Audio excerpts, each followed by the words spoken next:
Are there any constituency statements? The member for Cooper. Thank you, Deputy Speaker.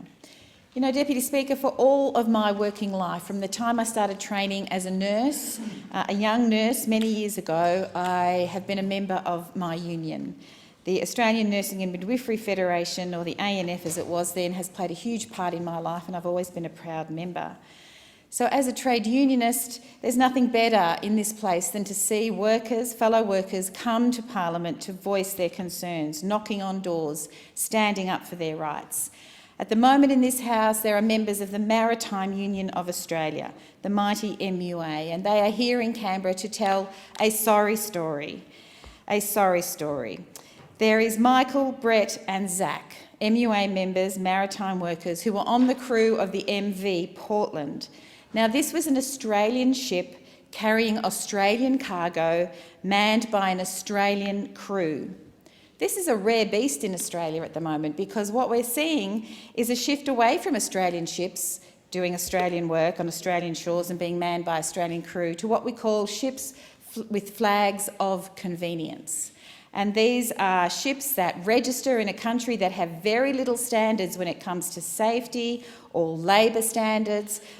We've had the International Transport Federation find dreadful conditions on ships that have come to our shores.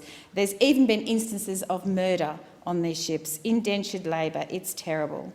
But here we had a great ship, the MV Portland, which was Australian and proudly flying the Australian flag. And three young men, Michael, Brett and Zach, are here to tell the story that they and their fellow crew members were woken in the middle of the night in their bunks on the ship when it was in Portland, and they were dragged off the ship in the middle of the night by security guards like common criminals and summarily sacked. And the whole crew of that ship was replaced by a foreign crew who we know are exploitable, who we know get paid a pittance, sometimes as little as $2 Australian an hour we've seen in some instances. And we know that this is a great shame. And this happens under this government because big multinational companies are not afraid to do those things under a Morrison Liberal government.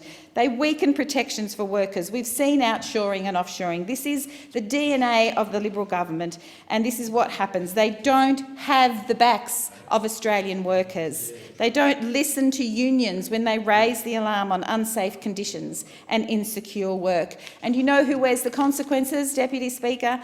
It's the workers and their families. Those young MUA members have families. They are young men. They want to work. They're proud of their craft, and they want to be on board Australian ships proudly flying Australian flags.